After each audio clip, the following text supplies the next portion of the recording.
Bueno, queremos comentarles que el día de hoy tenemos el agrado de compartirles una interesante conversación que tuvimos con nuestra profesora Nulfi Ibáñez, Premio Nacional de la Educación del año 2021. Y para comenzar, queremos agradecerle a Nolfa por poder acompañarnos en esta ocasión y también a cada uno de ustedes que nos está mirando desde sus hogares. Primero, nos gustaría saber por qué decidió estudiar pedagogía y ser profesora. Mira, en relación a las razones por las que quiere ser profesor o profesora, yo pienso que van cambiando con el tiempo. El mundo de hace 40 años no es el mismo mundo de hoy día. Nadie puede pretender que porque algo resultó hace 20 años va a resultar mañana. Pero hay una cuestión de fondo que yo pienso que debe estar en la mayoría de las personas, que es cambiar aquello que no les gustó de su educación. Para cambiar algo hay que estar adentro, no lo puedes cambiar de fuera. Esa fue mi motivación, Suárez. Mi motivación fue ver niños que no aceptaban en ningún otro jardín infantil y al tratarlos sin ninguna discriminación exactamente igual que cualquier otro niño, dejando que se mancharan con la comida porque no les untaban a la boca, dejando que gatearan en vez de caminar, dejando que se sentaran en el suelo en vez de la silla. O sea, todas esas cosas no existían. Y ver cómo en poco más de un semestre un niño que prácticamente no caminaba, no podía, digamos, caminar sin afirmarse, cómo entraba, subía los peldaños, ¿cierto? Todo choquito porque tenía un problema serio cerebral, se iba directo a su sala y todos lo saludaban, él no hablaba, pero todos lo saludaban y él se reía y se sentaba en el suelo donde se sentaba todos los días. Y yo pensé, tengo que hacer algo respecto a, no puede ser que las personas piensen que esto no cambie. Ese niño, las recomendaciones de todos los médicos que había visto era que lo pusieran en una institución, porque nunca iba a caminar, nunca iba a hablar, nunca iba a pensar. Hasta que encontraron a la doctora Capdeville, una neuropsiquiatra que me colaboró mucho cuando yo tenía el jardín infantil, junto con mi hermano, que también es psiquiatra. En ese tiempo mi hermano era pediatra. Y ella les dijo, no, no le haga caso a nadie. Este niño a los 3 años va a caminar. Era una persona muy especial ella. Yo supongo que habrá fallecido hace mucho tiempo porque era viejita. Y le dijo ya, y usted, digamos, en la mañana haga tal cosa, en la tarde haga tal cosa. En el fondo, el tratamiento fue estar con el niño haciendo cosas juntos. Y efectivamente a los 3 años el niño se pudo parar y caminar afirmado. Entonces era una devoción por la doctora Capdeville. Era el hijo menor y el hijo mayor había fallecido totalmente sano, había fallecido por un diagnóstico errado. Era una familia joven, acomodada, una historia terrible. Entonces ese niño el papá me dijo a mí, es la tercera vez que estoy en la puerta del jardín y no me atrevía a entrar porque me han dicho que no en todas partes. Bueno, ese niño fue, junto con otro, la mayoría de los niños no tenían ningún problema, pero habían 2 o 3 siempre que tenían problemas. Esa experiencia reafirmó lo que yo siempre creí. Yo creo que eso tiene que ver con mi madre más que con lectura o con algo intelectual. Siempre creí que todas las personas pueden aprender y que todo puede hacer, y que una persona porque es pobre no tiene ningún problema, una persona porque está pidiendo comida, y toca el timbre y pide comida, mi mamá le hacemos sándwich. O sea, eh, como pensar siempre que otro ser humano es igual a mí en términos de ser humano, pero puede ser muy diferente en términos de características. Y eso fue lo que a mí me motivó para ese fin de año, después de 15 años de salir del liceo, casada con 2 hijos, tengo 3, pero en ese tiempo tenía 2, me di la prueba académica y entré a la Universidad de Chile. pero esa fue la motivación. Entonces, yo pienso que las motivaciones cambian, pero mi motivación fue, ¿cómo no voy a poder hacer algo para que la sociedad chilena cambie la mirada respecto a lo que puede o no aprender algo? Uno no puede saber, tampoco puede asegurar 100% que va a haber cambio, porque no puede saber. Pero yo creo que todos los seres humanos aprenden en la medida que tengamos una convivencia prolongada del modo que permita ese aprendizaje. Y eso es lo que tiene que pensar un profesor, creo yo. Tiene que pensar en la enorme responsabilidad que tiene en esta convivencia prolongada con niños y niñas que van a aprender cosas, no de contenidos, sino van a aprender cosas. Tienen que ver con su desarrollo humano en la medida que las vivan. O no las van a aprender si no las viven. Entonces yo pienso que esa responsabilidad es lo que hay que dejarles claro a quienes quieren estudiar pedagogía. No se trata de que yo voy a ser profesor de historia porque me gusta la historia. Entonces que sea historiador. Si quiere ser profesor de historia, tiene que tener claridad que a través de esta interacción prolongada, esta convivencia prolongada, donde tu contenido va a ser historia, está inmerso en una base que es mucho mayor que el saber pedagógico, el centro del aprendizaje, que está articulado este saber, que tiene conocimientos que vienen de distintas disciplinas, pero que está articulado por lo que nos es propio a los profesores, que es la comprensión de la relación dialógica entre teoría y práctica. Eso es que yo creo, que yo digo, que es nuestra entidad epistemológica, que nos es propia, saber pedagógico. Porque solamente nosotros, al tener, por supuesto que necesitamos tener todo este corpus de conocimiento, necesitamos saber los contenidos y sus didácticas, pero más allá de eso, lo que nos hace especiales en esta profesión es que tenemos la comprensión de esta relación dialógica entre teoría y práctica, que es dinámica, que va modificándose y la vamos acrecentando, o achicando, o poniéndola acá, o sacándola allá, en la medida que tenemos experiencia docente. ¿Cómo explicaría lo que es la MI, la CIMI y el trabajo con las escuelas rurales? La MI en el fondo es una propuesta distinta de interacción en el aula. Se llama metodología porque había que ponerle nombre, se llama interaccional integrativa porque en esos años, ahora suena ridículo, en ese tiempo nadie se preocupaba de la interacción, no había de educación, nadie. Y todas las investigaciones sobre la lectoescritura iban por un camino y las investigaciones sobre el pensamiento matemático iban por otro. Como si los niños aprendieran de aquí para acá cálculo y de aquí para acá lenguaje. Y por eso se llama integrativa. O sea, tenía mucho sentido el nombre en los años 80.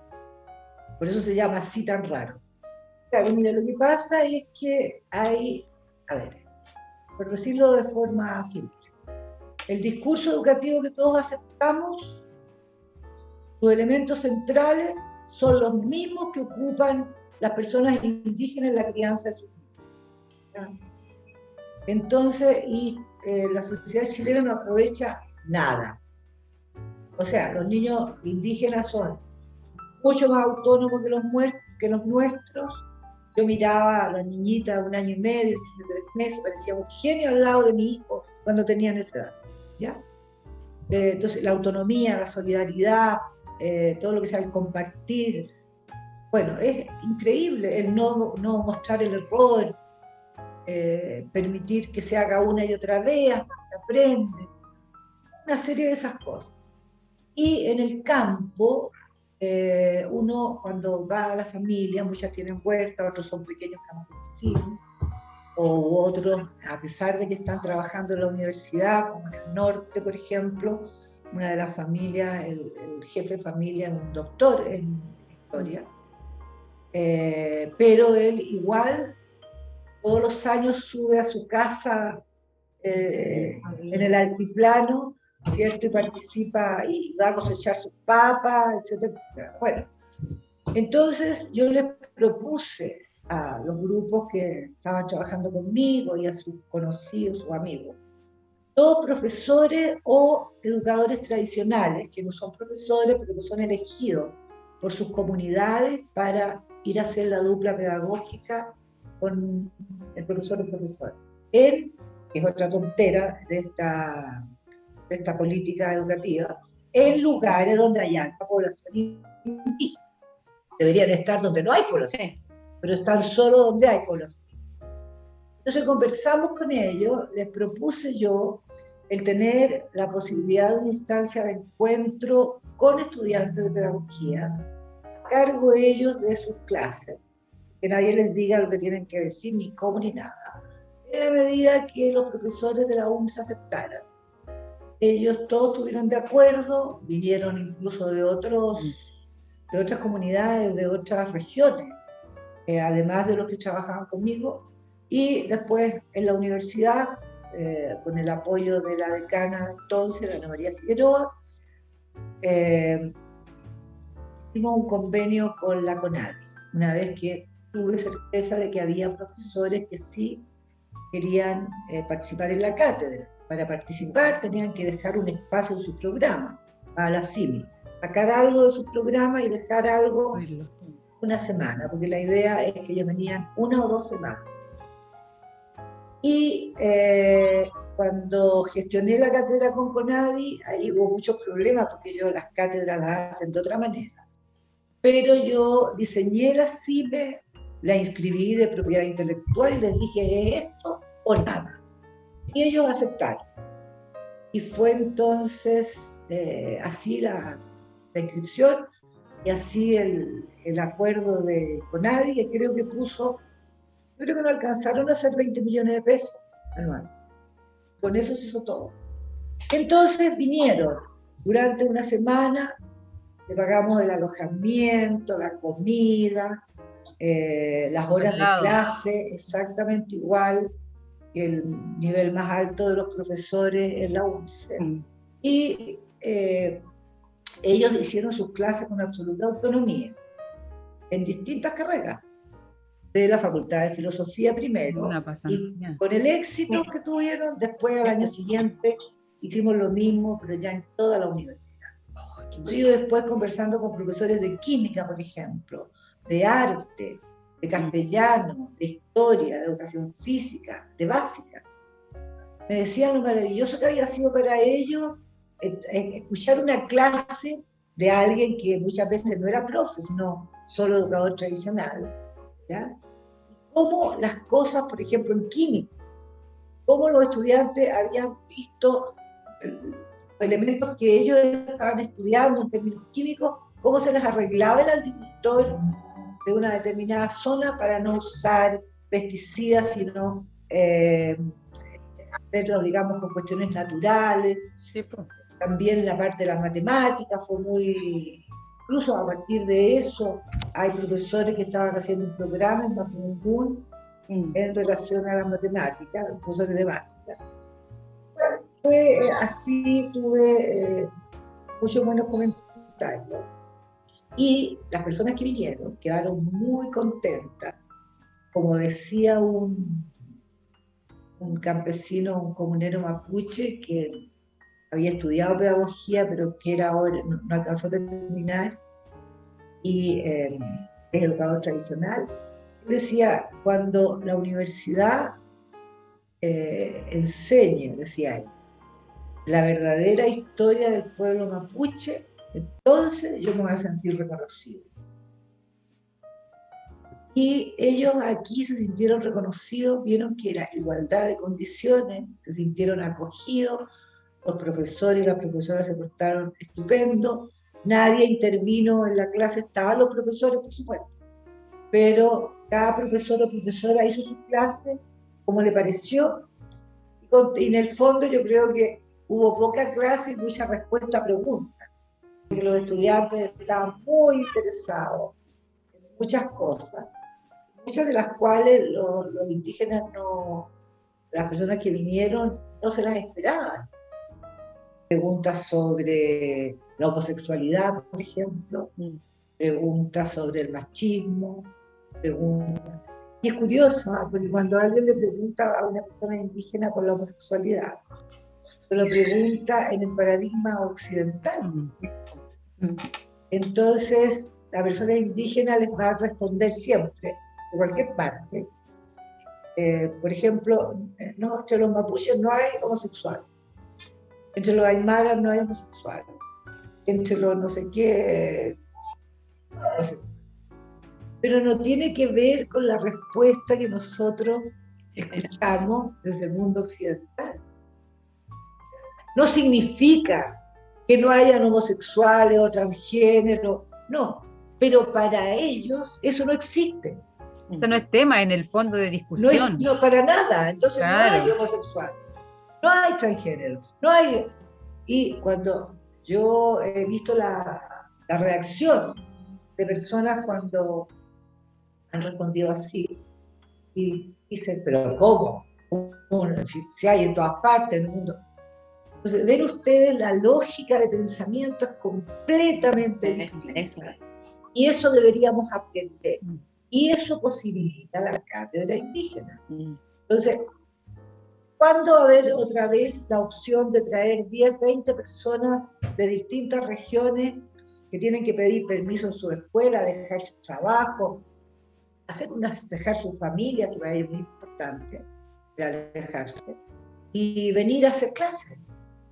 Entonces, la UNCE tiene esa opción. Es la única universidad que podría hacer. Perderlo yo creo que es realmente lamentable. Se aprendió de la experiencia, se tiene que arreglar aquello que es arreglable, y podríamos tener una CIMI 2.0. Son 2 semanas, nada más. Son 2 semanas y los 4.000 estudiantes tienen la opción de una instancia de interacción directa con una persona de otro mundo. También nos gustaría saber qué es lo que más le gusta de ser profesora y qué opina de la formación docente de hoy en día. Es difícil la pregunta porque uno como que... Puedo decirte lo que no me gusta levantarme a las 6:30 de la mañana, pero hacer clases siempre me gustó. Debo reconocer que en los últimos años me cansaba un poco más. Pero yo creo que lo más interesante de una clase, cuando uno hace solo preguntas abiertas, cuando no sanciona el error, cuando no tiene respuestas predeterminadas, es entender la diversidad de su grupo, cómo unas personas piensan de una manera y otras de otra. Porque como yo no doy instrucciones sobre cómo hacer nada, entonces me puedo enriquecer de las visiones de mundo que tienen todos los estudiantes. Y eso es muy interesante. Es interesante porque permite aprender. Uno siempre está aprendiendo. Ahora, si uno va rígidamente a pasar un contenido y va a esperar respuestas que ya tiene predeterminadas, entonces no va a disfrutar de eso. Pero yo recuerdo distintas ocasiones en las que he aprendido cosas que no esperaba aprender, gracias a que los estudiantes han podido dar sus opiniones libremente de aquello de lo que estábamos trabajando. Y eso hace que pasen cosas interesantes. Por ejemplo, para yo mostrarles la diversidad que es consecuencia de maneras distintas de construir el mundo, y por lo tanto son todas legítimas. Puede que a uno no le guste una manera, pero es legítima, porque esa persona la construyó en su vivencia diaria. Entonces, si queremos cambiarla, tenemos que vivir de una manera distinta, convivir de una manera distinta. En una ocasión, una pregunta que yo hago en relación a lo que les gusta más comer y lo que les gusta menos.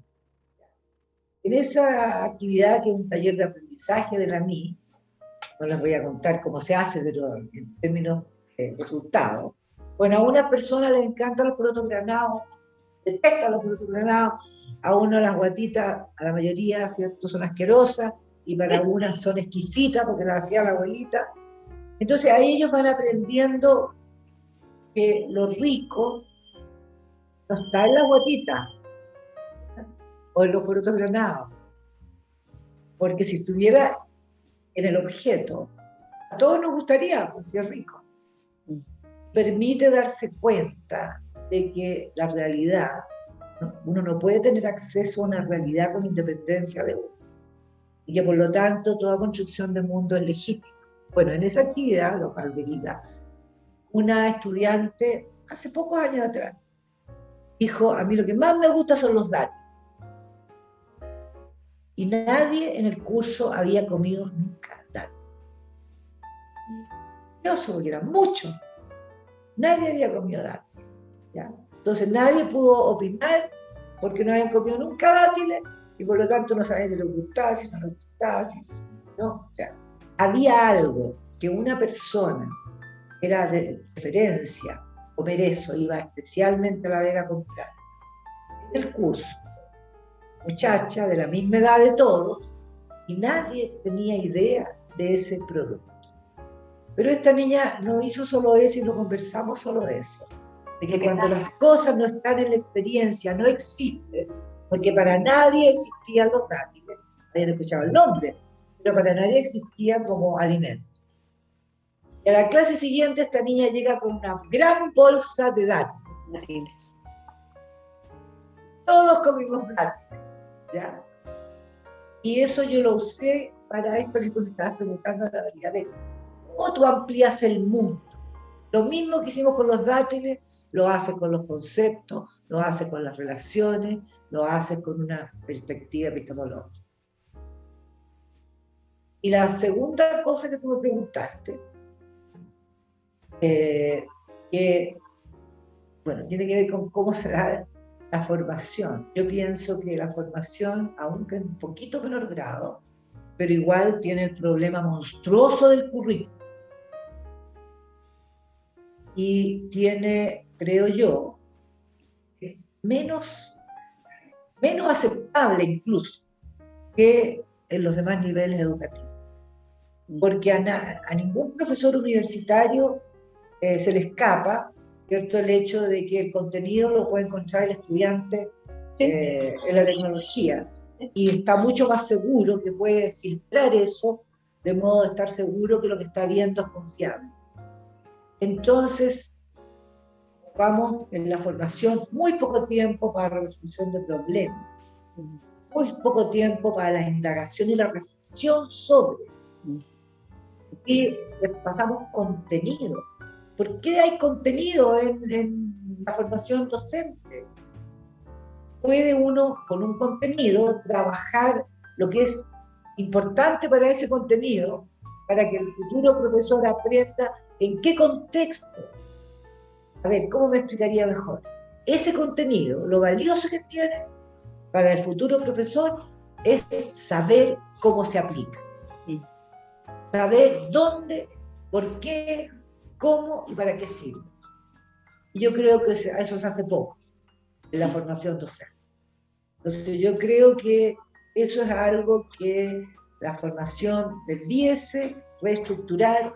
Hay que repensar la formación docente en función de la nueva sociedad y de lo que viene. Todos podemos proyectar dentro de lo que se puede, porque la verdad es que planificaciones nos sirven mucho cuando son muy rígidas, pero uno puede proyectar que la tecnología avanza aún más, que si no queremos quedarnos como robots frente a la tecnología, hablando solo virtual y no sabiendo hacer cosas manuales, tenemos que hacer un cambio focalizado en la interacción, en la utilización de los conocimientos, fundamentalmente en la colaboración entre saberes, la segmentación del nivel escolar se repite en la universidad.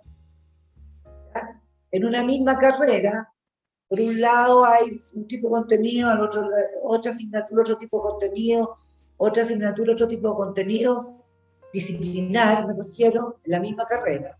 No hay articulación, tal como no hay en educación media. Creo que habría que cambiar, un cambio profundo, que necesita mucha audacia, pero yo pienso que la mayoría de las y los docentes de la UNCE estarían de acuerdo en modificar, porque siempre han reclamado. El problema es que si yo sé, a ver, no voy a decir un contenido X, no me quiero salir de mi metro cuadrado porque eso es lo que manejo. Si yo sé el contenido Y, no quiero dejar de enseñarlo porque ese es mi metro cuadrado. Y esa es la mirada que hay que cambiar. No necesitamos que sea el contenido X, necesitamos que sean las relaciones pedagógicas, los procesos pedagógicos a partir de ese contenido X, pero que podría ser otro contenido. Es que yo pienso. ¿Qué le diría a los y las estudiantes que están interesados en ejercer la pedagogía? Yo les diría que los felicito por pensar en ser profesoras o profesores, pero que si piensan que esto es fácil, están muy equivocados. Que tienen que tener claridad respecto a la tremenda responsabilidad que significa esta convivencia prolongada con un niño o una niña, porque lo que uno hace en la escuela no es enseñar solo contenido o a leer y escribir o a calcular. Lo que uno hace es contribuir al desarrollo humano de las personas. Y eso no se tiene claro, es mejor elegir otra profesión. Bueno, muchas gracias profesora y a todos quienes nos siguieron en esta interesante conversación y no se olviden seguirnos por nuestras redes sociales. ¡Chao!